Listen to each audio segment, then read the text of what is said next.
Alléluia. Alléluia. Soyez bénis au nom de Jésus. Je disais, soyez bénis au nom de Jésus. Nous bénissons le Seigneur pour cette saison que nous passons dans sa présence et pour tous les enseignements que nous recevons en ces lieux. Nous croyons que ces enseignements ont un rôle important qu'ils sont en train de jouer dans notre vie et dans notre destinée. Quelqu'un dit plus fort, Amen. Sans plus tarder, nous prenons nos Bibles dans le livre de Jacques chapitre 4. Jacques chapitre 4.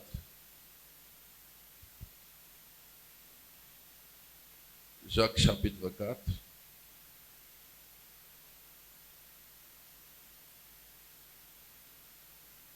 Jacques chapitre 4. L'épître de Jacques chapitre 4.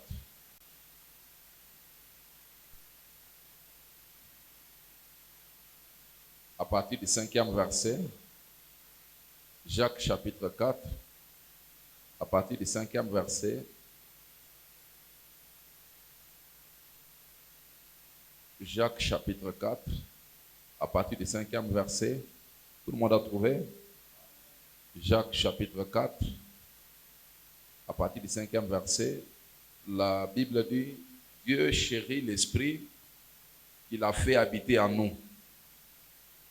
Dieu chérit l'esprit qu'il a fait habiter en nous. Il y a quelque chose que Dieu a fait habiter en nous, c'est son esprit. L'esprit de Dieu. C'est Jacques 4, 5. Ouais. 5, c'est croyez-vous que l'Éternel... Ouais. Croyez-vous que l'Écriture parle enfin, c'est avec jalousie? Oui. Que Dieu chérit l'esprit qu'il a fait habiter en nous. Okay. Verset 6. Il accorde au contraire une grâce plus excellente.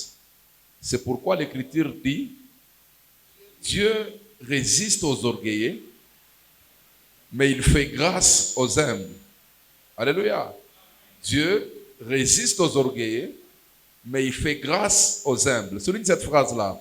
Dieu résiste aux orgueilleux, mais il fait grâce aux humbles. Dieu résiste aux orgueilleux, mais il fait grâce aux humbles. Verset 6. Il accorde au contraire une grâce plus excellente.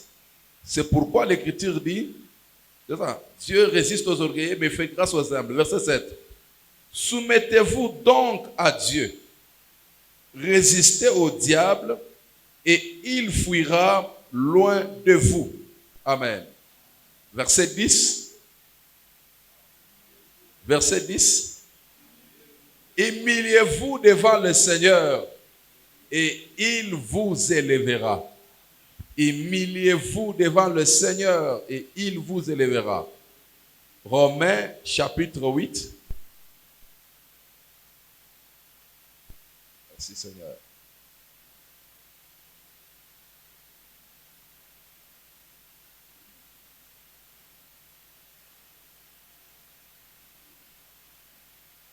Romains chapitre 8.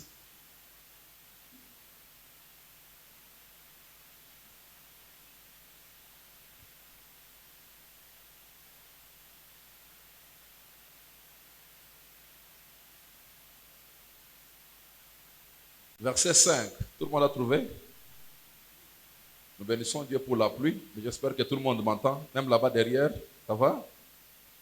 Romains chapitre 8, à partir du 5e verset. Romains 8, à partir du 5e verset.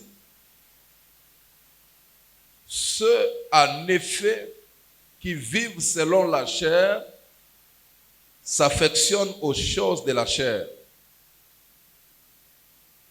C'est ça? Tandis que ceux qui vivent selon l'esprit s'affectionnent aux choses de l'esprit. Ceux qui vivent selon la chair ont beaucoup d'affection aux choses de la chair. Et ceux qui vivent selon l'esprit ont beaucoup d'affection aux choses de l'esprit. Verset 6.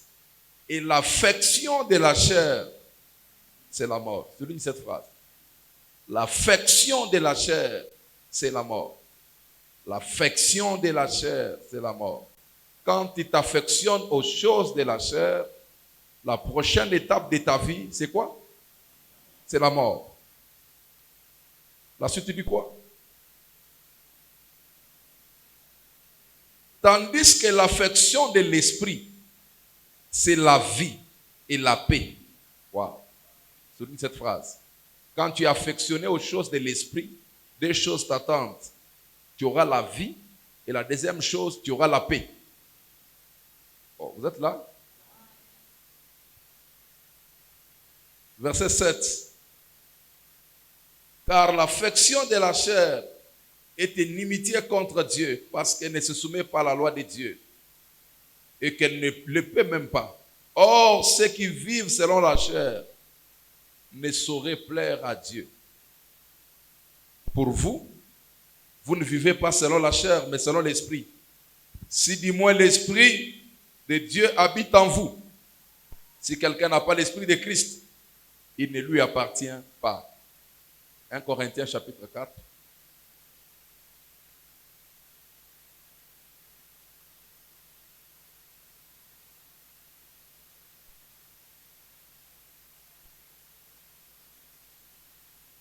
Un Corinthiens chapitre 4, à partir du 6e verset.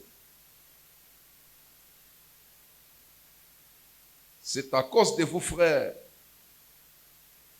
que je fais de ces choses une application à ma personne et à celle d'Apollos, afin que vous appreniez en nos personnes à ne pas aller au-delà de ce qui est écrit.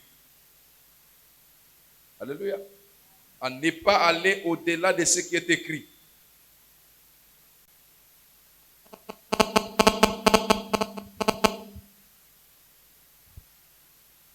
Et que nul de vous ne conçoive de l'orgueil en faveur de l'un contre l'autre. Verset 7. Lisez ça ensemble avec moi. Verset 7. Car, qu'est-ce qui te distingue que tu n'aies réussi? Et si tu l'as réussi, pourquoi te glorifies-tu comme si tu ne l'avais pas réussi? Déjà vous êtes rassasiés, déjà vous êtes riches. Sans nous, vous avez commencé à régner. Et puisque vous régnez en effet, afin que nous aussi, nous régnions avec vous. Amen. Chapitre 5. Chapitre 5. On peut d'abord lire le verset 18 avant de lire le chapitre 5. Verset 18, le même chapitre. À la maison, vous allez lire tous les chapitres. Alléluia. Faute de temps, je ne saurais pas lire tous les chapitres. Je vais sauter certaines choses. Quelques-uns se sont enflés d'orgueil, comme si je ne devais pas aller chez vous, mais j'irai bientôt chez vous. Si c'est la volonté du Seigneur, et je ne connaîtrai non les paroles, mais la puissance de ceux qui se sont enflés. Car le royaume de Dieu ne consiste pas en paroles, mais en puissance. Que voulez-vous que j'aille chez vous avec une verge, ou avec amour et dans un esprit de douceur? On entend dire généralement qu'il y a parmi vous de la débauche, et une débauche telle qu'elle ne se rencontre même pas chez les païens. Dans votre version, dit quoi? On parle de l'impudicité, c'est ça?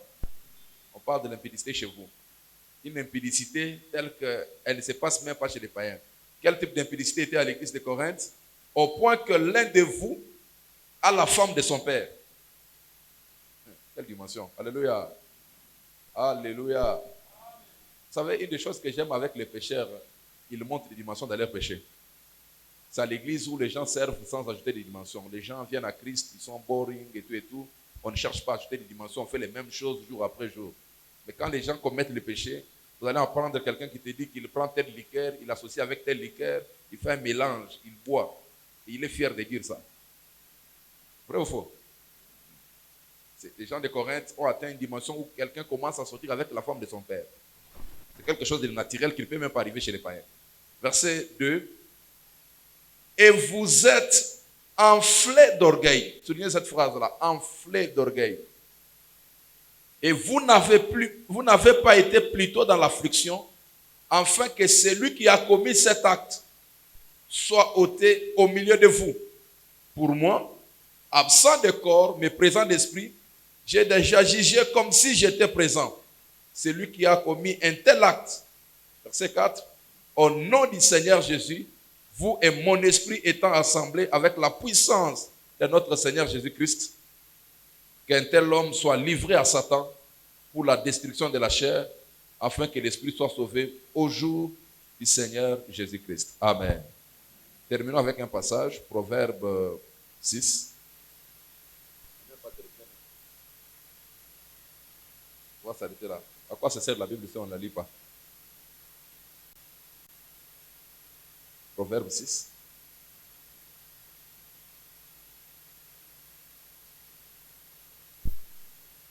Wow. Verset 16. Proverbe chapitre 6, verset 16. Tout le monde a trouvé? Proverbe chapitre 6, verset 16. Il y a 6 choses que l'Éternel, et même 7 qu'il en a en horreur. Qui aime Dieu parmi nous? Qui est là pour Dieu? Qui est là ce matin parce qu'il veut connaître la pensée de Dieu? Il y a 6 choses que l'Éternel n'aime pas, voire même 7 qu'il déteste. Qui est curieux de connaître les 6 choses que Dieu n'aime pas? Je crois que quand vous entrez dans la maison de quelqu'un, une des questions que vous devez vous poser, qu'est-ce qu'il aime, qu'est-ce qu'il n'aime pas? C'est vrai ou c'est faux? Si vous êtes intelligent, vous avez la tête en place, quand vous entrez dans la maison de quelqu'un, vous devez savoir qu'est-ce que cette personne aime, qu'est-ce que cette personne n'aime pas. Et ici, on dit qu'il y a 6 choses que l'Éternel déteste, voire même 7. La première chose, on commence avec une chose. 1. Les yeux hautains. Les yeux hautains. Les yeux hautains. 2. La langue menteuse. Combien savent que la présence du mensonge, c'est un signe qu'il y a un esprit maléfique quelque part? On appelle le diable le père du mensonge. Quand vous voyez quelqu'un mentir beaucoup, ne cherchez pas un autre symptôme, c'est un signe qu'il est possédé. Vous savez, quand on parle du péché, beaucoup de gens dans nos églises pensent à une seule chose. C'est quoi? L'impudicité. Beaucoup de gens, quand on parle du péché, la seule chose qui monte dans la tête, à la fois Zan, la première chose qui monte dans la tête des gens, c'est l'impudicité.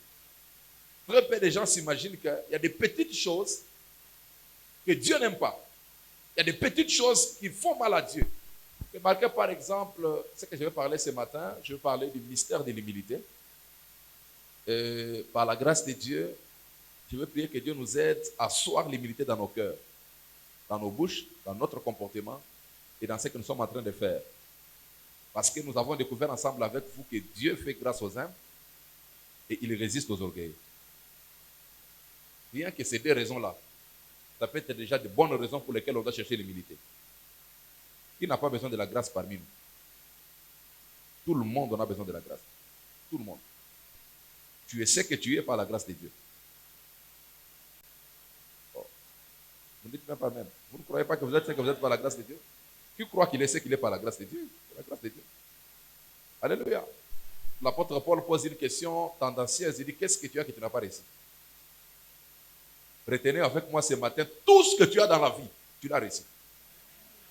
Même si tu ne dis pas amen, c'est ça la vérité. Il n'y a rien dans ta vie que tu n'as pas réussi. Je parle français, je l'ai réussi de mon maître. Si je n'avais pas eu de bons maîtres, je n'allais pas parler devant vous. Je l'ai réussi de quelque part. Je suis grand détail, je l'ai réussi de mon père. Il n'y a rien qui est dans ma vie que je n'ai pas réussi. Tout ce qu'il y a dans ta vie, tu l'as réussi quelque part. Oh, dites amen. Quand tu as cette conscience dans ta tête, ça garde ton cœur, ça garde ton esprit, ça garde tes pensées, et tu as les 2 pieds sur terre. Tu te rappelles que tout ce que j'ai eu dans la vie, c'est la grâce de Dieu. Alléluia. Alléluia. Il y a des gens qui ont le même potentiel que toi, mais qui n'ont pas le même résultat que tu as. Oh, dites amen. Tu apprends l'humilité le jour que tu fais les choses qui marchent, mais tu fais ça ne marche pas. C'est le jour que tu te rends compte que ce n'est pas si naturel que ça. Il y a une grâce qui est à l'œuvre. Quand vous êtes jeune prédicateur et que vous montez à la chair, vous avez déjà préparé une très bonne prédication, vous montez avec de grandes allures. Alléluia. Le feu va sortir aujourd'hui. Tu fais ça pendant 7 minutes, la 12e minute, tu sens qu'il y a un calme dans la salle, tu as un bain froid. Tu montes, quand tu es monté, avec des grandes allures. Quand tu descends avec beaucoup d'humilité. Même une prédication que réussit, il faut la grâce de Dieu. Si tu n'étais pas au cartouche, nous sommes dans le colonial. Tout ce qui va t'énerver, c'est quand tu fais une blague et les gens ne rient pas. Alléluia. Alléluia. Ok, 7 choses que l'Éternel déteste. 1, les yeux hautains. 2, la langue menteuse. 3, le main qui répandent les sangs innocents. Les mains qui répandent les sangs innocents.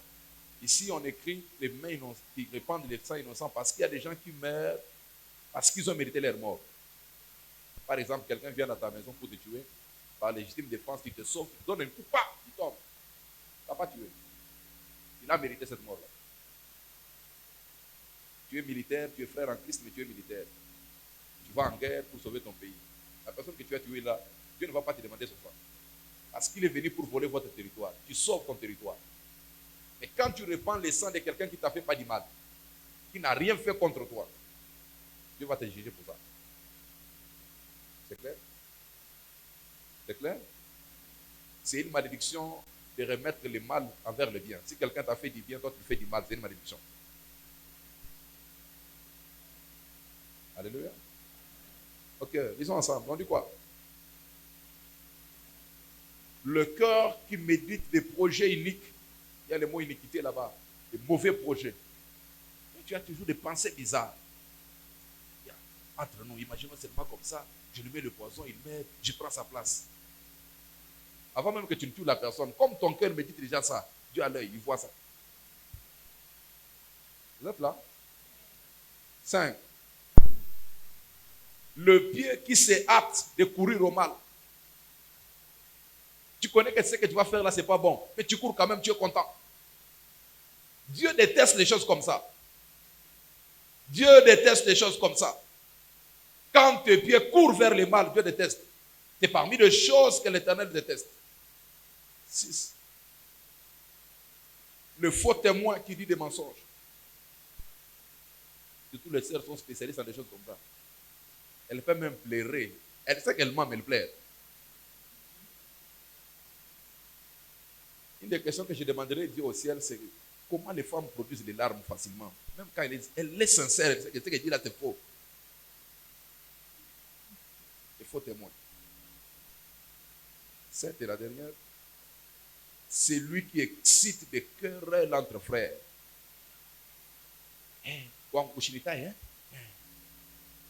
J'étais là. Écoute ce qu'il a dit. Regarde. Quand les gens vont se battre là, toi tu gagnes quoi? C'est lui qui excite des querelles entre frères. Si tu es une personne qui excite des querelles entre frères, Dieu te déteste. C'est pas moi qui ai écrit la Bible, vous l'avez lu ensemble avec moi. Je n'ai pas fait de commentaires, je n'ai même pas de notes intentionnellement, je n'ai pas pris de notes aujourd'hui. Il y a 6 choses que est l'Éternel, voire même 7. La première chose, on commence avec la première chose, les yeux hautains. On ne parle même pas de l'orgueil, on parle des yeux hautains. Est-ce que vous savez que vous pouvez lire l'orgueil dans les yeux de quelqu'un? Et pas dire amen, ça peut être l'orgueil. Les yeux hautains. Regarde, quand quelqu'un est orgueilleux, c'est que tout le monde rit, lui ne rit pas. En fait, ce qu'il veut dire, c'est quoi? C'est que je ne suis pas impressionné par ce qu'il est en train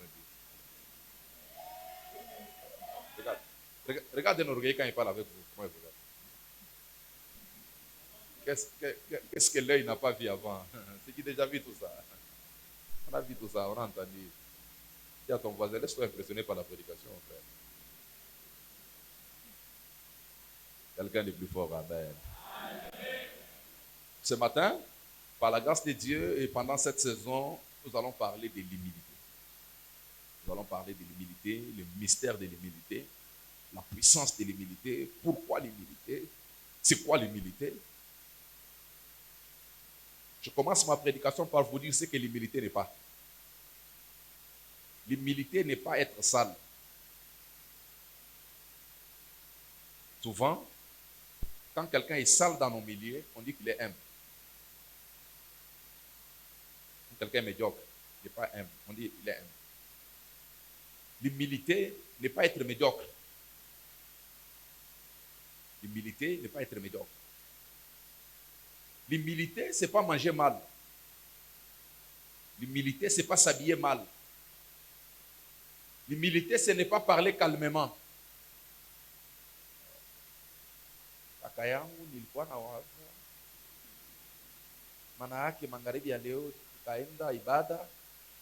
Quelqu'un parle comme ça, ah, le frère, il est vraiment humble. Ce n'est pas ça l'humilité. L'humilité n'est pas marcher lentement. Ah, le frère, quelqu'un peut marcher lentement, mais dans son cœur, il est orgueilleux. Est-ce que je parle à quelqu'un?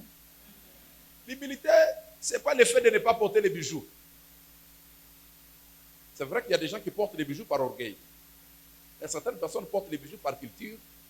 L'éducation qu'il a réussi, là où il a grandi, porter les bijoux, c'est normal pour lui. Et des fois, par rapport à notre compréhension, on peut juste regarder quelqu'un par ses bijoux, on dit, ah, il est orgueilleux. Regarde le nombre de bijoux qu'il a. Bien aimé dans le Seigneur, le sujet d'humilité et le sujet d'orgueil, c'est un sujet très important que si vous ne le comprenez pas bien, ça peut détruire toute votre vie. Ça peut détruire toute votre marche avec le Seigneur et ça peut détruire votre relation avec Dieu. J'ai lu des passages importants ce matin qui peuvent jouer un rôle très important dans notre marche avec le Seigneur. Parmi des choses qui m'ont beaucoup intéressé, on nous montre des choses que l'Éternel déteste. Hey. Retenez ensemble avec moi que notre vie dépend de Dieu. Si Dieu ne t'a pas élevé, même si tu fais des efforts comment, tu vas rentrer à la case du départ. Si Dieu ne t'a pas béni, même si tu fais semblant comment, tu vas rentrer à la case du départ. Si Dieu ne t'a pas honoré, même si tu crées un système protocolaire important autour de toi, si Dieu ne t'a pas honoré, tu ne seras pas honoré. Il y a des choses dans la vie, il faut que Dieu te les donne. Oh, dites Amen. Encouragez la prédication, dites Amen. Je dis qu'il y a des choses dans la vie, il faut que Dieu te les donne. Si Dieu ne te l'a pas donné, tu ne l'auras pas. Un jour, un roi était en train de passer, une femme a crié auprès du roi, « Oh roi, au secours !» Le roi posait la question, « Qu'est-ce que je peux faire? Avec quoi je vais t'aider? Avec le produit de l'air ou avec quoi? Si Dieu ne t'a pas aidé, moi, roi, qu'est-ce que je peux faire? » Vous découvrez ensemble avec moi que ce que Dieu n'a pas accompli dans ta vie, même si tu sautes, même si tu danses, ça ne va pas arriver. Il faut que Dieu te l'accorde. C'est comme ça que la Bible dit que l'élévation ne vient ni de l'Orient ni de l'Occident. C'est possible que l'Orient fasse quelque chose, c'est possible que l'Occident fasse quelque chose, mais si Dieu ne t'a pas élevé, tu ne seras pas élevé. Jean, ayant compris ces choses, il dit à ses disciples, un homme ne peut recevoir que ce qui lui est donné du ciel. Regarde, beaucoup de gens sont à l'église mais n'ont pas confiance en Dieu et ils ne savent pas que Dieu contrôle les affaires des hommes. Regarde. Tu sais pourquoi tu prends la prière à la légère? C'est parce que tu comptes sur les relations, tu comptes sur ton profil personnel, tu comptes sur ton CV, tu comptes sur ton nom de famille. N'attends pas de connaître les déceptions entre les mains des hommes pour revenir à la raison. Quand vous grandissez à un moment donné, vous vous dites, mon répertoire du téléphone ne veut rien dire. Parce que tu peux appeler 12 personnes et ne pas avoir un résultat. Une des choses qui nous humilie dans la vie, c'est quand Dieu utilise les voies que tu n'as pas soupçonnées. Et dites Amen. Dites Amen avec beaucoup de conviction. J'aimerais vous exhorter ce matin. Sachez que Dieu décide dans les affaires de l'homme. Ça va te pousser à prier comme un malade. Ça va te pousser à prier comme un faible. Ça va te prier comme quelqu'un qui ne compte pas sur lui-même. Je disais au courant de la semaine, ces deux vérités sont importantes. Quand c'est le temps de bosser, bosse comme si tout dépend de toi. Quand c'est le temps de prier, prie comme si tout dépend de Dieu. Parce qu'en réalité, mes amis, vous arrivez à une conclusion que c'est Dieu qui décide dans les affaires de toi. Si vous avez vécu longtemps sur la terre, beaucoup là, ça veut dire même 20 ans, 30 ans, vous allez vous rendre compte qu'il y a des gens que vous avez pointé du doigt. Celui-ci ira loin. Et plus tard, vous vous êtes rendu compte qu'il n'est parti nulle part. C'est vrai ou c'est faux? Il y a des belles filles de votre quartier que vous savez qu'ils allaient épouser des hommes importants, ils allaient avoir de bons mariages. Et finalement, vous vous rendez compte qu'avec tous les potentiels possibles que Dieu a déposés sur eux, c'est pour ça dans la vie, tu iras ton potentiel. Vous êtes beau, vous êtes belle, vous avez un beau visage, un beau corps, né d'une bonne famille, tous les éléments là réunis. Votre père est directeur des ressources humaines, quelque part, ou des eaux et de la terre. Votre oncle est ministre des soleils et de la justice. Tout ça autour de toi, quand tu regardes à gauche, tu regardes à droite, tu sens que tu es comblé. À ton grand choc. À ton grand choc. Et tu te rends compte que les événements ne tournent pas comme tu as pensé. Et puis tu t'arrêtes, tu deviens humble. Quelqu'un est plus fort, amen. Je prie ce matin que Dieu nous accorde l'esprit d'humilité. Je te vois entrer dans une retraite avec un seul sujet de prière. Seigneur, accorde-moi l'esprit d'humilité. Ne dis pas que tu es humble, frère. Le fait déjà de dire que tu es humble, c'est un signe que tu es orgueilleux. Alors, la Bible dit que Dieu fait grâce aux humbles. Dieu fait grâce aux humbles. Dieu fait grâce aux humbles. Et si nous sommes là ce matin, c'est parce que nous avons besoin de la grâce de Dieu. Nous avons besoin qu'il nous accorde la grâce. Nous avons besoin que Dieu puisse nous aider. Nous avons besoin que Dieu puisse nous soutenir. Nous avons besoin que la bonne main de Dieu soit toujours présente dans notre vie. Il arrive un moment donné dans notre vie où les sentiments d'orgueil, les sentiments d'accomplissement, les sentiments d'être quelque chose commencent à naître dans nos cœurs au point où vous pensez que c'est arrivé à cause de vous. C'est arrivé à cause de votre intelligence. Au point même de penser que c'est arrivé à cause de votre sanctification. Vous connaissez l'histoire de l'homme de la Bible. Seigneur, moi je ne suis pas comme tous ces gens. Je jeûne 2 fois par semaine. Je paye ma dîme. Je donne l'aumône. Mais l'autre, le pharisien, n'a même pas redressé la tête. Il a dit à Dieu, je ne suis pas digne. Et Dieu lui a accordé sa miséricorde. Alors, bien aimé dans le Seigneur, la Bible parle d'un mot important dans tout ce que nous avons lu ici. On dit, ne soyez pas enflés d'orgueil. Quand on est enflé ou quand on est gonflé, ça signifie un message normalement. Il y a quelques mois, mon épouse était enceinte et ses pieds avaient gonflé, ses jambes avaient gonflé. Pour moi, ce n'était rien. C'est normal, elle a gonflé. Jusqu'à ce que nous croisons les médecins, on arrive à l'hôpital, il me dit, pasteur, tu penses que c'est un jet ça? Quand tu vois des œdèmes gonflés, c'est qu'il y a quelque chose qui ne va pas. Alléluia. Vous savez, tes yeux ne remarquent que ce que ta tête connaît.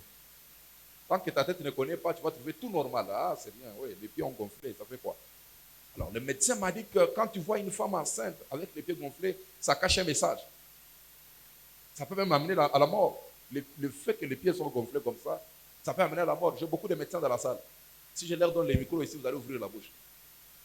Ils vont vous expliquer que les œdèmes, quand ça commence à gonfler, ça veut dire qu'il y a un problème soit à la foi, soit au cœur, soit il n'y a pas les sangs, soit quelque chose de pathologique, de très bien défini. Ce n'est pas quelque chose qu'on ne peut pas expliquer, non, non. De très bien défini. On sait voir que quand les pieds ont gonflé, c'est quelque chose qui est caché dans le cœur de la personne. Qu'est-ce que je voudrais dire? Quand quelqu'un commence à gonfler, quand quelqu'un commence à être enflé d'orgueil, ça veut dire que dans son âme ou dans son cœur, il y a quelque chose de pathologique qui a commencé là-bas. Et ça finit par l'extérieur. Vous voyez quelqu'un gonflé. Si vos yeux ne sont pas éduqués, vous allez penser seulement qu'il est orgueilleux. Frère, vous savez que même dans notre langage des hommes ici, on n'aime pas les gens orgueilleux. Nous-mêmes d'abord les hommes, entre nous. C'est vrai ou c'est vrai? Combien savent que l'humilité attire? Quand tu rencontres quelqu'un d'humble, vous vous sentez attiré à lui. Alléluia. Vous savez pourquoi certains prédicateurs aiment aller prêcher au village, en brousse et tout? Trouvez les gens humbles. Ils ont un cœur pour Dieu. Tenez-vous debout, ils sont debout avec joie. À genoux, ils sont à genoux avec joie. En ville ici, quand tu dis aux gens, tenez-vous debout, tu vois quelqu'un qui te regarde d'abord, pasteur. Nous, là, tu nous prends comme les enfants de l'école des dimanches. Debout, assis, à genoux, taper les mains, tout ta main, sauter. Alors, cette attitude d'avoir accompli beaucoup de choses, je ne dis pas que n'ayez pas de la classe dans ce que vous faites. Mais tirez attention que les sentiments d'accomplissement, les sentiments d'être quelque chose, les sentiments d'avoir fait beaucoup de choses, vous habitent au point que toute votre vie est habitée par vous. Alléluia. J'aimerais vous choquer. L'orgueil tue plus que l'impudicité.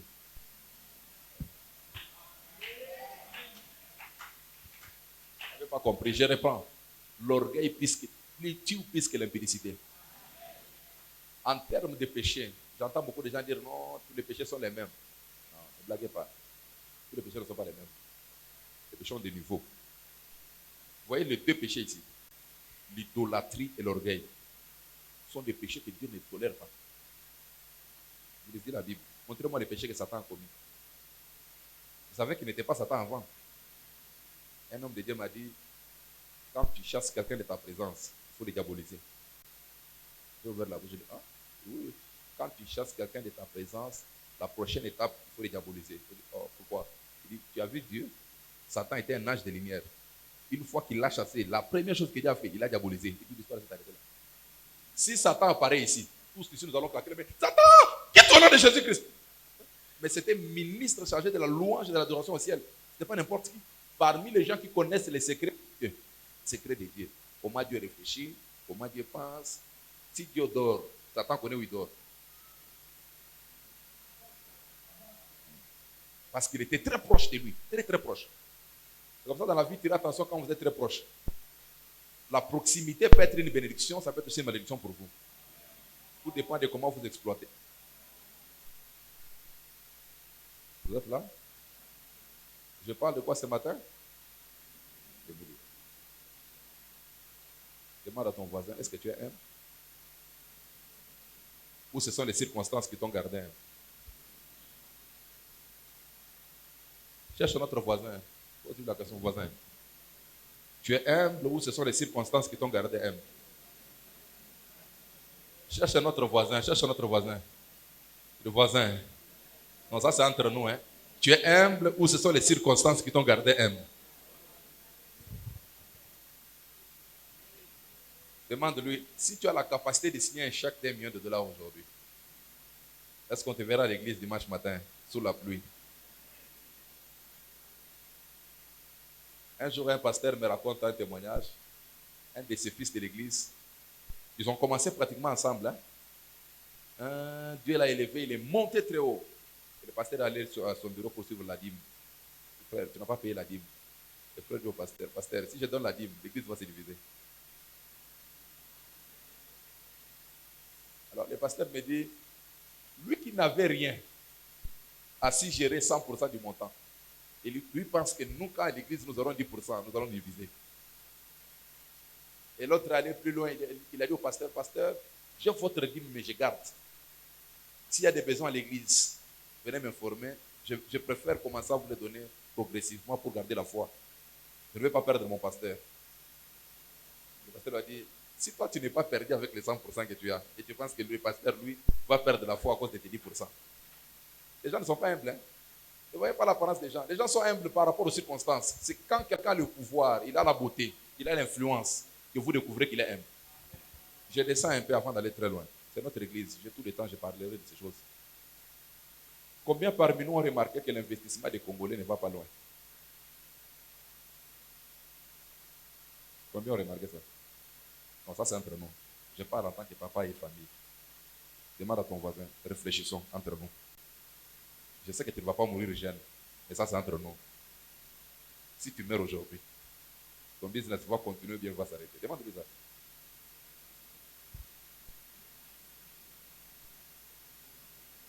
Oh, demande-lui, non? Demande à ton voisin, le voisin. Ça c'est entre nous. Si tu meurs aujourd'hui, je n'ai pas dit que tu prophétises la mort. Qu'il n'aie pas peur. Ça c'est entre nous seulement.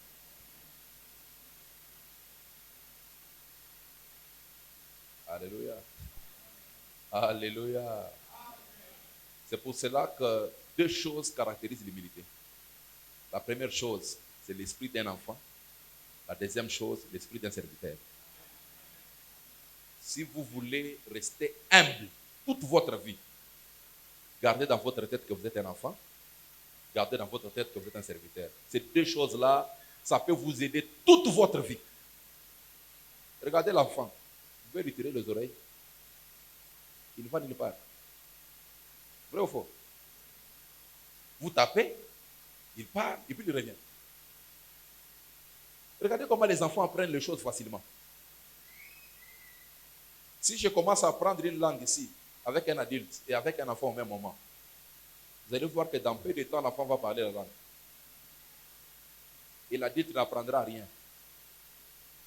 La chose qui tue l'adulte à ne pas apprendre, ce n'est pas que sa langue pèse. C'est le sentiment de ce qu'il est. La conscience de ce qu'il est. Quelqu'un comme moi, je ne peux pas commettre d'erreur. Je ne peux pas apprendre des choses comme ça. Et automatiquement, il est coupé à la connexion d'apprendre. Beaucoup de commerçants congolais, beaucoup de businessmen congolais, beaucoup d'entrepreneurs congolais, ils ont cessé d'apprendre. Une fois qu'il a un capital, un bon contrat quelque part, c'est tout.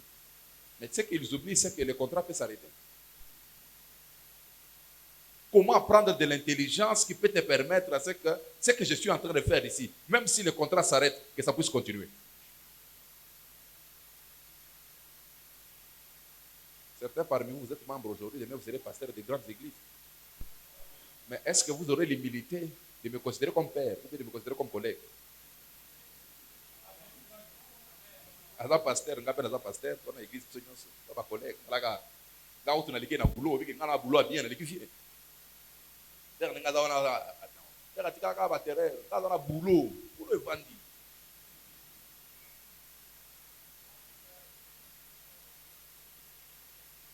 Est-ce qu'on peut te reprocher?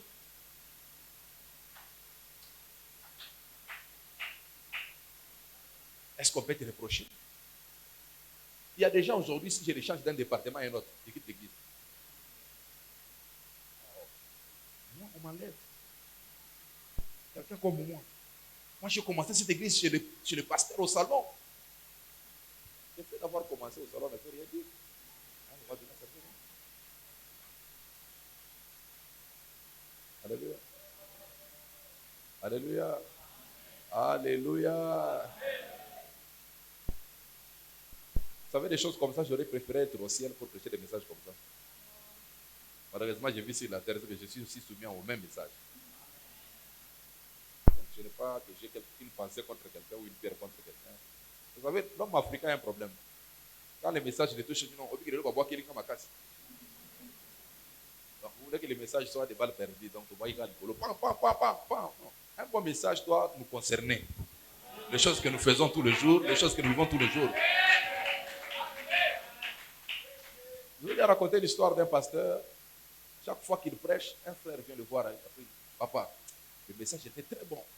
Mais la question, est-ce qu'ils ont entendu? Je me demande, est-ce qu'ils ont entendu ces messages ici? Là où j'étais assis, je me suis posé la question, pendant que papa était en train de prêcher, est-ce que ces gens ont entendu les messages? Un jour, il a plu le matin, dimanche matin.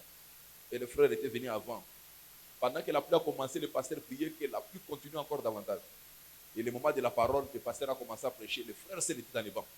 Le pasteur a prêché avec toute son onction, avec sa force. Après le cri, le frère vient voir le pasteur et dit, papa, vous avez prêché un très bon message, mais malheureusement, ils ne sont pas venus. Vous devrez venir. Vous devrez venir. Quand vous écoutez un message, ne l'écoute pas pour ton voisin, écoute-le pour toi.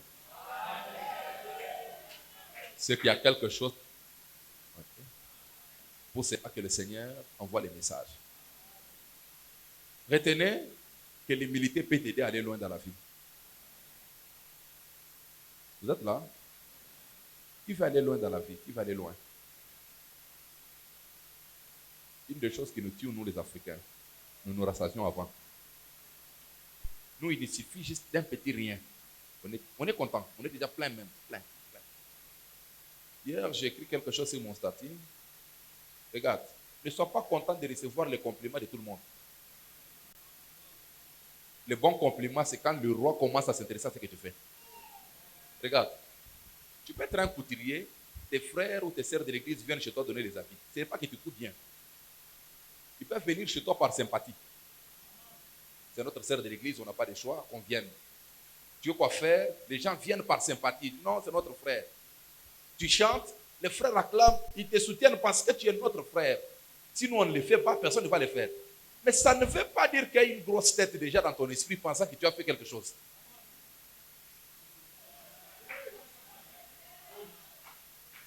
Demande à ton voisin, pourquoi tu as une grosse tête avant comme ça?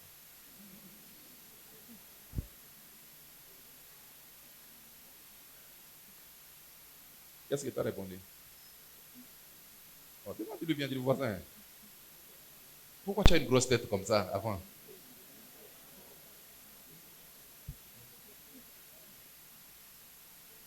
Demande-lui pourquoi tu es rassasié avant. Tu es rassasié les matins. Tu n'as même pas encore mangé, mais tu es déjà rassasié. Alors quand tu vas manger, qu'est-ce que tu vas faire? Regarde, une des choses qui nous tue, on est tellement habitué à la médiocrité qu'il y a peu de personnes qui essayent d'exceller. Ils pensent qu'ils ont accompli. Je prie que Dieu ouvre le porte du pays pour toi. Tu ne seras pas esclave du pays. Je connais pourquoi je te donne cette prophétie. Tu ne seras pas esclave du pays. Bon. Si un Américain peut venir facilement ici, c'est que tu peux aussi aller en Amérique facilement. Si un Italien peut venir facilement ici, tu peux aussi aller en Italie facilement. Tu ne seras pas prisonnier du pays. Oh, il y a différents types de prisonniers. Il n'y a pas que les prisonniers à la Kassapa. Il y a aussi les prisonniers du pays. C'est qu'il va à l'ambassade et dit non, non, toi tu ne pars pas. Alléluia. Alors, quand Dieu t'accorde la grâce de commencer à voir certaines choses, tu vas te rendre compte que ce que tu penses que tu as accompli là, pour les autres, c'est rien. Est-ce que vous savez que notre église ici tout entière, c'est la chorale de quelqu'un? J'ai fait commencer à m'appeler Bishop. Alors que je suis dirigeant d'une chorale chez quelqu'un d'autre. Il y a ton voisin Trichouche. Ça paraît qu'on voulait faire ça. Oh, dis-lui ça bien, dis le voisin Trichouche.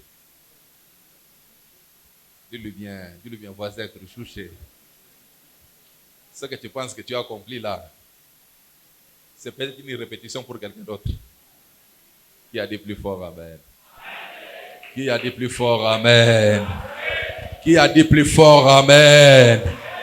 Je vois les manteaux d'humilité descendre parmi nous au nom de Jésus-Christ. C'est un manteau important que nous devons désirer.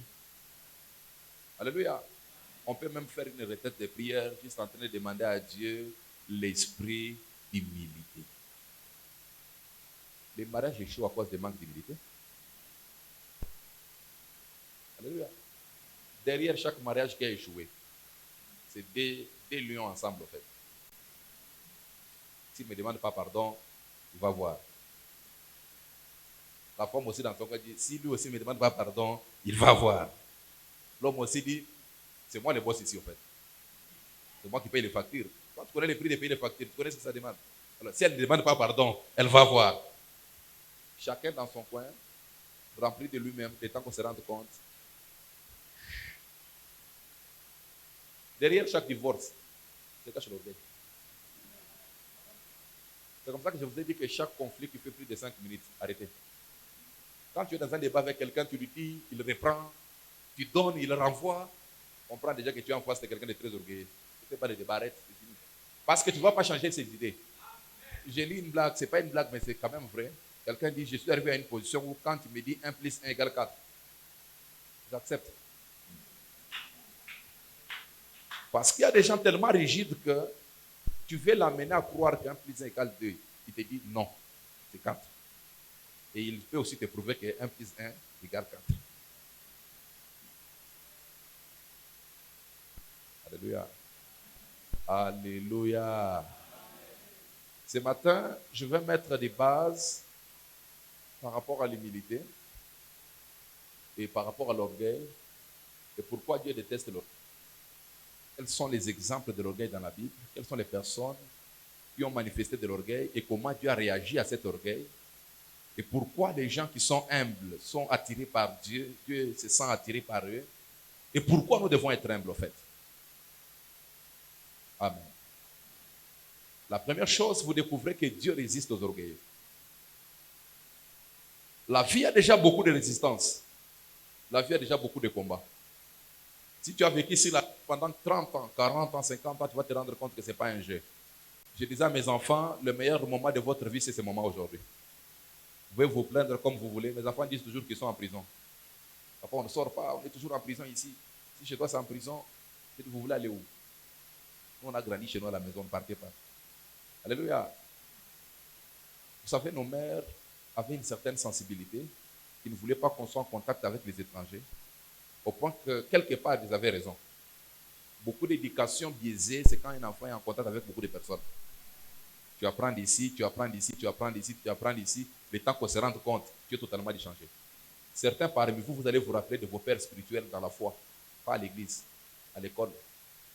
La personne qui t'a appris qu'on peut voler l'argent de son père ou l'argent de sa mère, c'est à l'école où tu as appris ça. Quelqu'un qui t'a donné la conscience de tes organes génitaux et leur travail dans la vie. À l'école. Ah, ça là, regarde, tu peux faire ça. Et comme tu étais aussi un bon élève, tu as appliqué à la lettre. Et ça détruit ta vie depuis lors jusqu'à aujourd'hui. Parce que quand vous êtes enfant, vous apprenez beaucoup de choses. Beaucoup de choses. C'est une phase de votre vie où vous êtes ouvert aux informations. Vous êtes ouvert aux nouvelles. Vous êtes ouvert aux bénédictions. Vous êtes ouvert à toute information que vous avez et vous n'avez pas développé un jugement. Direz attention avec vos enfants, ne les mettez pas en contact avec n'importe qui, n'importe quand. Parce que chaque personne qui vient s'aimer dans la tête de votre enfant, surtout si ça tombe, que cette information arrive avant votre information. Vous savez, les choses que vous avez apprises avant, c'est difficile de les changer. Vous savez ça? Un jour, je parlais avec un frère, il m'a dit, moi je vais poser une blanche. Je dis, oui, pas mauvais, mais la manière dont tu aimes le foufou, je sens que ce n'est pas une bonne décision. À regarder calmement, je dis, oui, les blanches ne mangent pas les foufous. Elles mangent des salades, elles font des saucisses et c'est un repas. Toi, tu aimes tellement les foufous que ça ne va pas marcher. Il m'a regardé calmement, j'ai dit, oui, ça serait mieux si les foufous n'avaient pas commencé avant.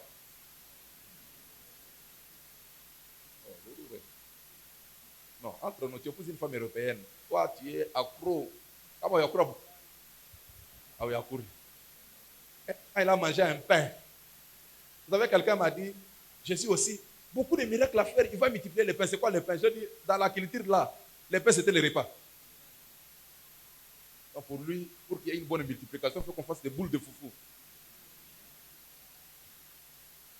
Alors, ce qui a précédé avant joue un rôle très important dans la vie de quelqu'un. Si tu as d'autres informations qui ont précédé dans ta vie, le jour qu'on va amener de bonnes informations, tu auras une difficulté d'échanger. Pourquoi? Parce que les autres informations qui ont précédé ont déjà occupé une place très importante dans ton cœur, au point que chaque nouvelle information qui vient, ça ne va pas trouver de place. Alors, je disais, bien aimé dans le Seigneur, que dans cette vie, il y a déjà beaucoup de combats. Si tu as vécu longtemps sur la terre, tu vas te rendre compte qu'à un moment donné, tout c'est un combat. Je parlais avec un de mes fils hier, je lui ai dit, vous savez qu'au-delà des combats, les gens qui naissent des familles pauvres ont un problème. Parce que, au-delà de tous les combats de tout le monde, pour te marier, il faut prier. Pour avoir la dot d'abord, venez faire part. Mon oncle là, l'oncle c'est plein de problèmes. Tu déposes ici, ça ne marche pas. Donc, il doit prier pour chaque chose. Pour chaque chose. Avoir une paire de chaussures, prie. Avoir un prie. Avoir une cravate, tu pries. Avoir une chemise, tu pries. Avoir à manger, tu pries. Vous voyez les types de combats. Que Dieu vous épargne de la pauvreté. On ne parle pas de l'argent parce qu'on aime l'argent, mais à un moment donné, je déteste la pauvreté. Même dans mon sommeil, je dis à la pauvreté, ne passe pas là où je suis. S'il te plaît, s'il te plaît. Vous savez, la pauvreté va te poser à manger des choses que tu n'aimes pas. Tu ne manges pas parce que tu as la paix. Pas de choix. Il n'y a pas de choix. Il n'y a pas de choix. Tu aimerais bien manger autre chose, mais à cause de la pauvreté, tu manges des choses que tu n'aimes pas manger. Tu t'habilles des choses que tu n'aimes pas porter. Tu regardes dans tes histoires là, tu fouilles, tu te rends compte que okay, les mots mauvais. Alléluia. Certaines personnes parmi ici sont des grands sapeurs, mais les circonstances les ont gardés là. Ne te moque pas d'eux. Laisse-les utiliser les plantes des gens, ce n'est pas un problème. Le temps arrivera où tu vas aller comme ça toi-même là. Tu ramasses les perruques que tu veux, toutes les perruques que tu prends. Oh, Quelqu'un m'a dit, frère, et nous, on a vu, c'est l'occasion, on a dit, bétango sérieusement. Alléluia. Je bénis quelqu'un, tu auras un magasin personnel chez toi à la maison. Ta maison aura une pièce appelée magasin. Pas des choses jetées en désordre, non, non. Magasin, ouvrez sans système, rayon, rayon, rayon. Parce que si c'est la semaine des robes, aux petites robes. Si c'est la semaine des pagnes, si c'est la semaine des hauts talons, oh. Je suis en train de prophétiser sur la vie de quelqu'un. Oh. La prophétie que tu crois, c'est celle qui s'accomplit, frère. Je te vois monter des dimensions où manger. Problème. Tu n'auras pas besoin d'une fête d'anniversaire pour bien manger, frère. Comme ça, dans la vie, avant de critiquer quelqu'un, pose-toi la question par quoi il est passé. Tu ne sais pas par quoi il est passé. Oh, le frère, on a peut-être courir ça. Ah oui, oui, frère. Et puis la tante qu'il a fait était tellement méchante qu'elle calculait les foufous. Oui. Oula nako. Tu as envie de te promener, mais tu te rappelles que oula nako. Ça s'arrête là. Alléluia. Tu vas oublier toutes ces situations au nom de Jésus-Christ. Je dis que tu vas oublier toutes ces situations au nom de Jésus-Christ. Dieu te donnera à manger en abondance. Je te vois en vacances avec ta famille. Vers une petite bonne destination. Ce n'est même pas un endroit compliqué. À Zanzibar, avec tes enfants. Oh. Que Dieu t'amène à cette dimension au nom de Jésus-Christ. Ça va arriver. Notez ça, ça va arriver. Tu m'appelleras à partir de ta nuit de noces dans un pays à l'étranger. Nous passons du bon temps ici. Alléluia.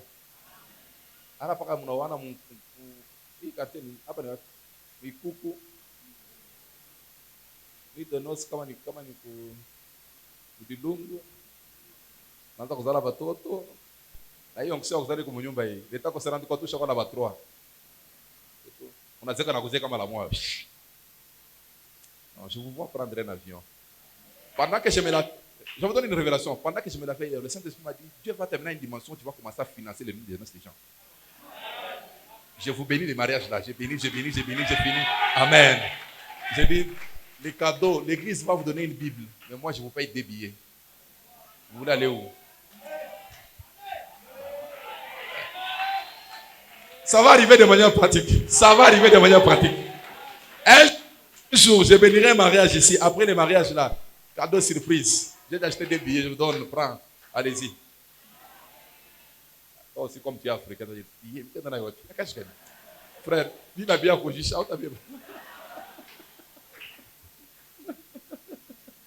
Alléluia.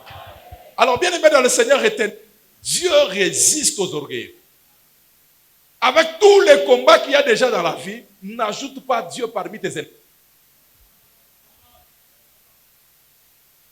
Avoir un homme comme ennemi, c'est pas trop grave. Parce que tu ne manges pas chez lui, parce que tu ne circules pas sur son visage, parce qu'il n'est pas un passage obligé pour toi. Tu peux l'éviter. Mais avoir Dieu comme ennemi, c'est une mauvaise chose. Une très mauvaise chose. Où est-ce que tu vas fuir, où Dieu ne peut pas te gérer? Où est-ce que tu peux aller, où Dieu ne peut pas te contrôler? Quand tu montes, il monte avec toi. Quand tu descends, il descend avec toi. Quand tu fuis à droite, il est à droite. Quand tu fuis à gauche, il est à gauche. Je prie ce matin que Dieu soit ton ami, que Dieu ne soit pas ton ennemi. Si nous pouvons parler, c'est parce que certaines personnes nous détestent, mais Dieu continue à nous aimer. N'eût été l'amour de Dieu, compassion, est-ce qu'on peut être là où nous sommes aujourd'hui? Non! On est là à cause de l'amitié de Dieu. Nous sommes là parce que Dieu nous a soutenus. Nous sommes là parce que Dieu nous a tendu sa main. Écoutez mes amis, un homme peut te dire non aujourd'hui et te dire oui demain. Un homme peut te dire non aujourd'hui et te dire oui demain. Un homme peut te fermer la porte aujourd'hui, t'ouvrir la porte demain. Mais quand Dieu a fermé la porte, qui va le conseiller? Qui va changer sa pensée? Qui va changer son système? Moi, je veux dans la vie. Je veux dans la vie que Dieu ne puisse pas te résister. Que Dieu soit la personne qui est en train de t'aider. Tu entreras des endroits pas à cause du nom de ta famille. Pas à cause de la beauté de ton visage. Pas à cause de la forme de ton corps. Mais tu entreras à cause du doigt de Dieu. La main de Dieu va te pousser quelque part. La main de Dieu va t'introduire quelque part. La main de Dieu va te pousser quelque part. Parce que Dieu est ton ami. Il n'est pas ton résistant. Dieu résiste aux orgueilleux. Il y a des gens qui ont des problèmes dans la vie, pas parce que le diable est contre eux, mais parce qu'ils ont affronté Dieu lui-même sur leur chemin. Alléluia. Et ma voisin, bah, c'est Dieu. Parce que nous avons des gens dans nos églises qui ont des problèmes, pas parce que le diable les combat, mais c'est Dieu qui est en train de les combattre. Dieu fait les prouver le contraire de ce qu'il pense. Alléluia. Alléluia. Vous connaissez les péchés du diable? Le diable a seulement dit, je m'élèverai. Je m'élancerai très haut. Je mettrai mon trône à côté du trône du très haut. Pendant qu'il est en train de dire, j'ai là, Dieu le regarde, il dit, ah, c'est ça le projet que tu as. Ok. À la minute, d'autres anges se sont occupés de lui. Il a été précipité. Précipité, c'est différent de chasser. Quand les Africains ont chassé les Noirs, les Blancs en Afrique, ils ont leur donné quand même les chances de prendre 24 kilos, 48 kilos et quelques temps. Vous avez vu, hein? Certains ont pris le temps de prendre leur argent, les biens de valeur. Mais quand tu es précipité, c'est qu'on ne te donne même pas le temps d'aller prendre quelque chose que tu as laissé. Satan a été précipité. On l'a précipité à cause des jeux. C'est comme ça chez les Juifs. Aucun Juif ne peut dire Dieu. Il dit nous. Frère, nous allons partir. Frère, nous allons construire la maison. Frère, nous. Il ne dit pas je. Il dit je, c'est le verbe de Dieu. C'est Dieu lui-même qui doit dire Dieu. C'est le pronom de Dieu.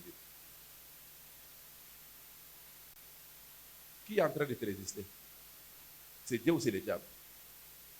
Est-ce que ton attitude est bonne devant Dieu? Est-ce que tes pensées sont bonnes devant Dieu? Est-ce que ton cœur est bon devant Dieu? Est-ce que tes yeux sont bons devant Dieu? Quand Dieu est en train de te regarder sur la terre, est-ce qu'il te compte parmi ses enfants dociles ou il te compte parmi les gens qui ont confiance en eux-mêmes? Bien-aimé dans le Seigneur, l'humilité est très importante. Alléluia, l'humilité est très importante. Elle est très importante parce que Dieu sera ton ami. Il ne sera pas ton opposé. Alléluia. Alléluia. Je prie que la bonne main de Dieu nous soutienne dans la vie. Je prie que la bonne main de Dieu nous aide dans la vie. Alléluia. Je prie que Dieu soit notre ami tous les jours. Qu'il ne soit pas notre opposant. Regardez un opposant. Vous savez, une des choses difficiles, c'est changer la vie d'un opposant. Quand vous regardez les informations sur Internet ou sur la télé, vous pouvez voir les penchants de la personne qui vous donne l'information. C'est comme ça que, gloire au Seigneur, quand vous n'êtes pas sage, vous prenez l'information à la première source. Vous savez qu'il y a des gens ici, tout ce qu'ils écoutent, ils le croient. Parce qu'il n'a pas développé un jugement. C'est lui qui donne l'information, s'il est pro-Fatih, il va vous dire non, Fatih c'est un béton. Cet homme, non. Depuis que la RDC existe, on n'a pas eu un président comme celui-ci. Quand tu écoutes des choses comme ça, tu entends directement que cette personne ici, où il va Fatih. Si la personne qui te donne l'information est contre Fatih, il va te dire, ce gars ne fait rien. Il fait que monter et descendre. Il fait que voyager à gauche, à droite. Alléluia. Tout dépend de l'œil avec lequel quelqu'un regarde. Oh, même à l'église comme ça, tu sais que c'est lui qui m'aime. Tout ce que j'ai fait, il aime. Tout ce que j'ai fait, il aime. Quand je descends de la chair là, il est content même. Il me dit, descends, non, descends. Quelqu'un qui m'aime pas va dire, je comprends. Comme ça dans la vie, tire attention aux gens qui ne t'aiment pas. Quand quelqu'un ne t'aime pas, c'est difficile de changer son avis. Je vous dis vrai. Très difficile. Si vous voulez demandez à cette femme ici, Léa. C'est Léa, celle qui avait les yeux délicats. Léa a tout fait, papa. Elle a tout fait. Elle a mis au monde matin, midi, soir. Elle a mis au monde. Dans sa tête, elle s'est dit, si je mets au monde, cet homme va m'aimer. Elle a tout fait. À un moment donné, elle a dit, l'homme ne change pas. Il y a des gens, tout ce que tu fais, ça l'énerve. Tu ris, il se fâche. Tu restes calme, il se fâche. Tu marches lentement, il se fâche. Tu marches vite, il se fâche. Tu grossis, il se fâche. Tu maigris, il se fâche finalement. comme ça l'église ici, hein, c'est pour l'amour. Je vais prêcher dans un environnement où il y a beaucoup d'amour. J'aime mon pasteur. Non, dis j'aime mon pasteur. Une bonne prédication, c'est quand quelqu'un aime ce que tu dis.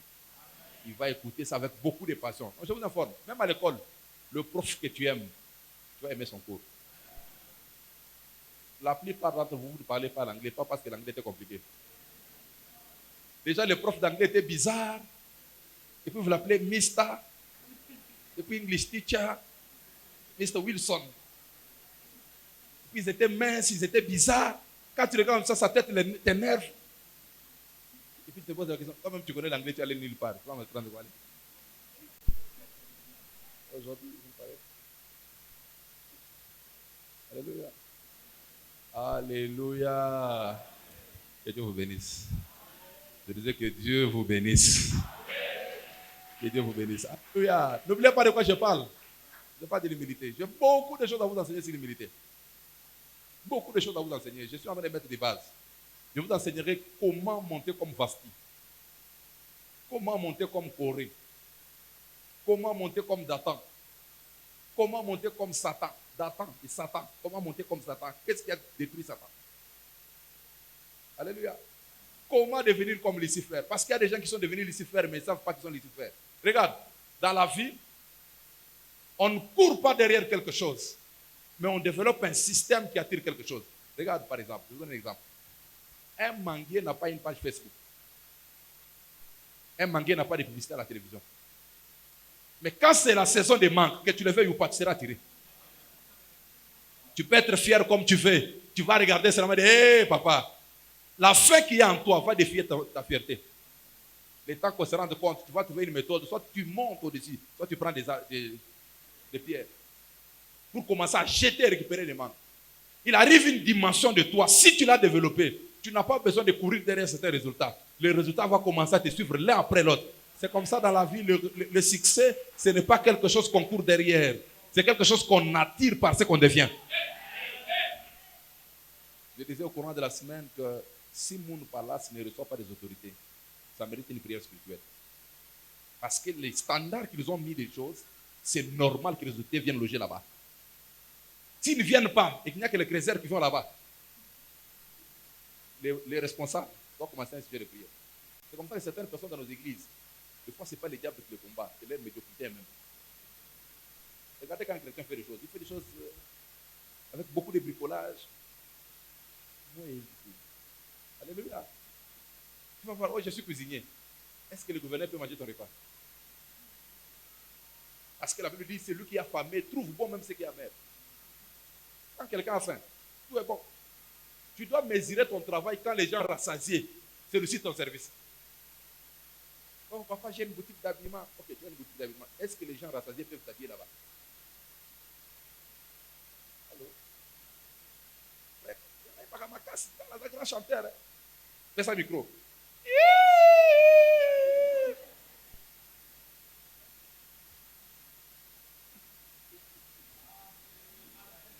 Après, oh papa, Satan me combat, c'est pas Satan. Toi-même, tu te combats, toi-même. Toi-même, c'est pas Satan, toi-même.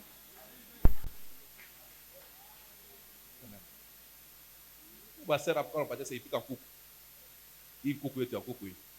Quand on t'a piqué, il n'est pas tout à mon. Sinon, à peine que tu finis là, on n'a pas dans ma vie. On n'a pas quoi. Le verre.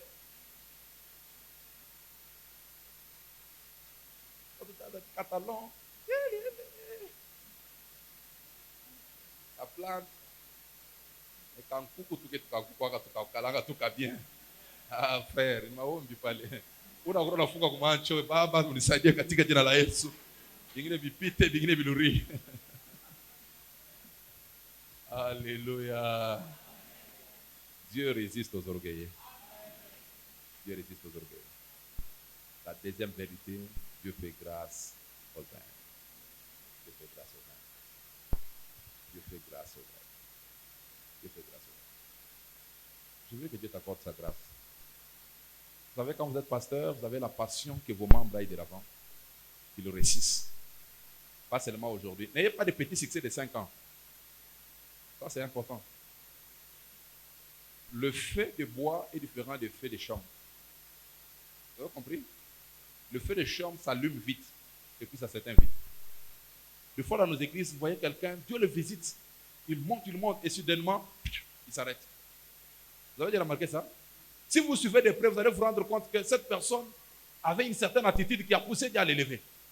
Et à un moment donné, il a perdu cette attitude et la personne a commencé à sombrer au point qu'il se retrouve à la case du départ. Pour que Dieu maintienne une certaine chose dans ta vie, il faudra que ton style de vie, tes pensées, ta façon de te comporter soit la même qui a attiré une faveur dans ta vie. Parce que parmi le peur dans la vie, le peur, je parle de peur, beaucoup au pluriel, c'est la peur de perdre ce que tu as eu. Alléluia. Être en bas, c'est une chose. Mais monter et rentrer à la case de départ, c'est une très mauvaise chose. Ça a refusé ça toute votre vie. Chaque fois que j'ai prié pour les gens ici, j'ai dit, Joseph a quitté la prison une fois et n'est plus rentré là-bas. C'est très dangereux que tu quittes une prison et que tu rentres dans la prison. Mais si tu vois quelqu'un quitter une prison, rentrer dans la prison, c'est que dans sa négociation, dans sa marche avec le Seigneur, il y a quelque chose qui n'a pas bien négocié. Et ça poussait Dieu à le résister, ça poussait Dieu à ne pas lui faire la grâce. Si l'église de la compassion, comme nous sommes réunis ce matin, chacun de nous décide de se comporter d'une certaine manière, de vivre d'une certaine manière, qui peut pousser Dieu à t'élever davantage, je vous dis bien aimé dans le Seigneur, vous allez voir que la plupart d'entre nous, nous n'allons pas nous fatiguer des témoignages. Chaque jour, nous aurons un témoignage, chaque jour, nous aurons un témoignage, et nous aurons encore beaucoup de témoignages. Lis-moi ça, Deutéronome 8. Deutéronome 8. Qu'est-ce que la Bible dit, Deutéronome chapitre 8? Je vais terminer par là. Deutéronome chapitre 8. Deutéronome chapitre 8. Je vais commencer même par le 10e verset. Deutéronome chapitre 8. Oh, Rachid. Lorsque tu mangeras, tu rassasieras, et lorsque tu te rassasieras, tu béniras l'Éternel ton Dieu tu béniras l'Éternel ton Dieu. pour les bons pays qu'il t'a donnés. Regarde, naturellement, quand on mange, on se rassasie. La plupart d'entre nous, on ne bénit pas Dieu. On trouve ça naturel. Vrai ou faux? Nous prions avant de manger. Mais on ne prie pas après manger, après avoir mangé. Qui est sincère que ce que je dis là, c'est vrai? Mais la Bible dit, lorsque tu mangeras et que tu te rassasieras, la prochaine étape, c'est bénir Dieu. Malheureusement, nous prions avant de manger. Mais nous ne prions pas après avoir mangé. Regardez dans les églises chrétiennes. C'est comme ça que j'ai dit à un jeune pasteur, il m'a dit, pasteur, j'aimerais faire une église VIP. Et c'est déjà dit, non, frère, tu n'auras pas d'église. Si tu veux faire l'église, fais l'église pour les pauvres. Et que les pauvres là deviennent riches entre tes mains. Beaucoup de gens riches ne viennent pas à l'église. Je vous dis vrai. Beaucoup de riches ne vont pas à l'église. Ils voient les pasteurs comme des médiocres, des pauvres, des malheureux, des gens qui volent les gens, qui créent des histoires, toutes formes d'histoires. Ils ne voient même pas l'importance de venir à l'église. Quand vous allez dans un pays comme la France, vous savez combien de cathédrales sont fermées aujourd'hui? Après ce culte, va sur Google, vérifie Church for Sale, les églises à vendre. À Londres, en France, aux États-Unis, tu vas voir plein de bâtiments. Si on a l'argent ici, on achète même. C'était de bonnes églises avant. Combien savent que ce sont les Européens qui sont venus ici comme des missionnaires? Et qui nous ont envoyé l'évangile. Ils ont souffert à cause de nous. Beaucoup de missionnaires sont morts au milieu des moustiques. Quand Dieu a amené beaucoup de prospérité, beaucoup de biens, beaucoup de bonté, aujourd'hui ils sont athées. Il y a des gens qui ne croient même pas que Dieu existe. Quand on est dans les débats des choses sur la terre là, il y a des gens qui ne croient pas que Dieu existe. Quel Dieu? C'est moi qui ai réfléchi. Dieu a fait quoi? Il y a des gens comme les Steve Jobs et les autres là. Ils ne croient pas que Dieu existe. Ils savent que c'est un ordinateur, ils s'est assis avec ses ingénieurs, ils ont travaillé, ils ont produit le résultat. Dieu aussi, comme il est complexe, il s'arrange toujours pour créer des problèmes qui vont leur montrer qu'il existe. Tu as vu qu'il a été milliardaire, mais il est mort dans cette entreprise. Dieu t'a montré que les souffles de vie là, ce n'est pas entre tes mains, c'est moi qui les gère. Je vous ai raconté l'histoire d'un homme, il y a eu un accident, il était dans un bâtiment, le bâtiment s'est écroulé. On lui pose la question, comment après 2 jours tu n'es pas mort? Il a dit, j'ai un moral très élevé. Quand je fais une chose, ça arrive. Ah bon? Au lieu de dire, Dieu m'a guéri. Non, non, il dit, moi, quand je vais mourir, je meurs. Quand je ne vais pas mourir, je ne meurs pas. On a demandé à sa femme, il dit, ah mon mari, c'est comme ça. C'est sa vie. Lui, quand il veut quelque chose, ça arrive. Quand il ne veut pas, ça n'arrive pas. On demande à son médecin, le médecin dit, mon patient est comme ça. Il a mourir. Vous savez ce qui est arrivé? 3 jours après, il a fait une crise cardiaque. Toi, tu as un moral très élevé, tu as une conscience très élevée. Ne meurs pas alors.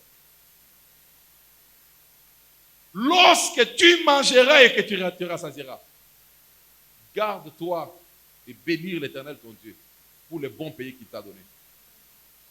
Appartenir à ces pays, c'est une grâce. Faire ce que tu fais, c'est une grâce. Être belle comme tu es belle là, c'est une grâce. Être beau comme tu es beau là, c'est une grâce. Avoir un char automobile que tu as là, c'est une grâce. Il n'y a rien qu'il y a dans ta vie que tu n'as pas réussi. J'aimerais vous informer, bien aimé. Si la grâce ne fonctionne pas, tu peux faire des choses qui marchent mais que ça ne marche pas.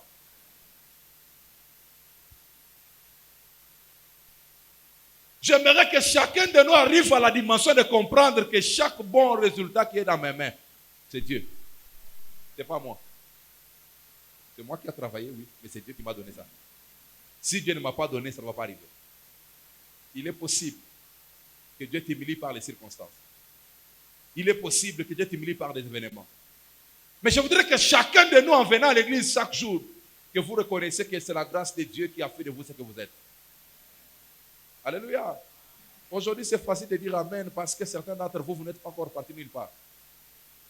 Mais la question, c'est de savoir, lorsque tu vas manger, on dit quoi? Lorsque tu mangeras et que tu te rassasieras, tu béniras l'Éternel ton Dieu pour le bon pays qu'il t'a donné. Tu béniras l'Éternel ton Dieu.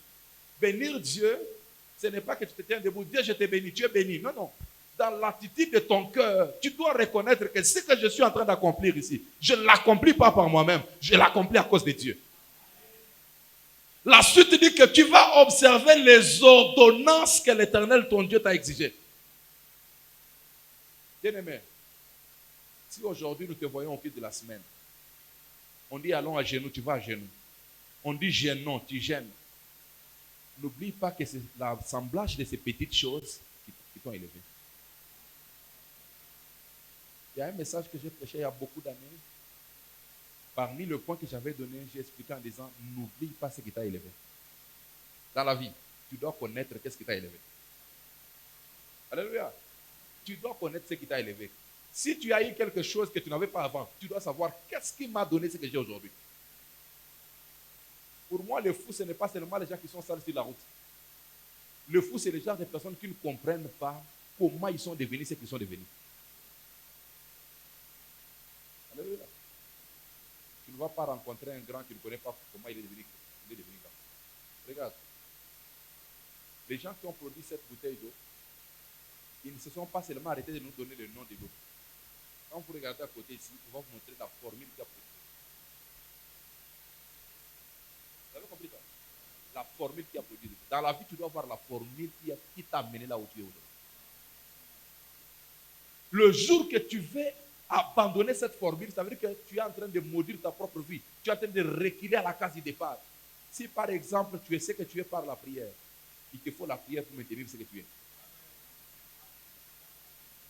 Combien savent que la prière fait un signe d'humilité? La définition de la prière. 2 points. Seigneur, je dépends de toi. Est-ce que vous savez qu'il est possible de monter au point que te mettre tes genoux à terre, ça devient un exercice difficile? Je prie ce matin que Dieu nous aide à avoir nos 2 genoux à terre. Pas parce que les circonstances nous ont humiliés, non, non. Notre attitude du cœur, nous reconnaissons que nous sommes ce que nous sommes ici par la grâce de Dieu. À cause de la grâce de Dieu, là, je m'humilie devant le Seigneur. Père, soutiens-moi encore davantage. Je suis en train de terminer mon message. Aide-moi à demander à ton voisin la dernière fois que tu as mis tes genoux à terre devant le Seigneur, c'est quand?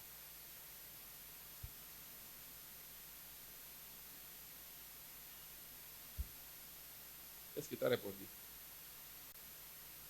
Combien savent que tous nos politiciens que nous connaissons aujourd'hui à la télévision, quand ils étaient étudiants, ils étaient choristes? Alléluia. Ils étaient dans les cellules d'intercession. Ne voyez pas les grandes allures que les gens font après. Alléluia. Les gens font des grandes allusions. Vous savez qu'il y a des gens ici qui peuvent te donner l'impression que lui ne connaît pas comment on mange le Thompson. Le Thompson, c'est comment même dans la bouche.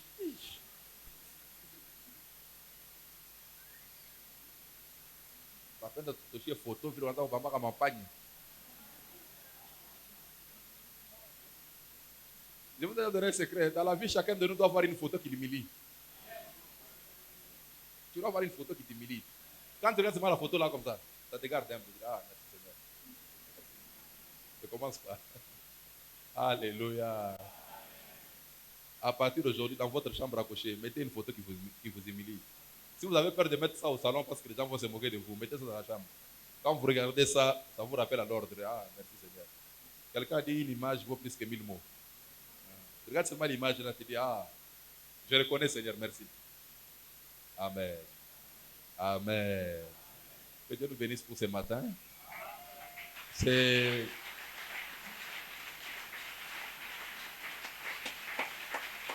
Wow. Dieu nous bénisse, gloire au Seigneur.